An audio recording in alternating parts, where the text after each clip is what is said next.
আজ আমি একটা নতুন গল্প নিয়ে আপনাদের সামনে উপস্থিত হয়েছি।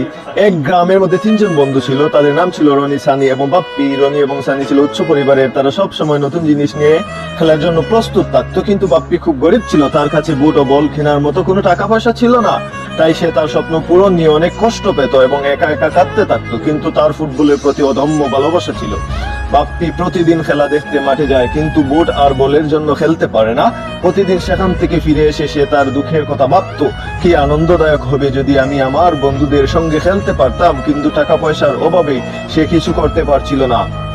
একদিন বাপ্পি সিদ্ধান্ত নিল যে সে কিছু টাকা উপার্জন করবে। তাই সে স্থানীয় মানুষের কাজে লেগে যায় এবং সেখান থেকে কিছু টাকা উপার্জন করার পর একটা ছোটখাটো বিজনেস করে। সেই বিজনেস থেকে যখন টাকা আসছিল, তখন সে সেই টাকা দিয়ে এক জোড়া বুট এবং একটা বল নিয়ে মাঠে যায়। তখন তার চোখে ছিল অনেক স্বপ্ন, যেটা সে পূরণ করার পথে অনেকটা এগিয়ে যাচ্ছিল। আর সেটা দেখে তার অপর দুই বন্ধু রনি এবং সানি অবাক চোখে তাকিয়েছিল।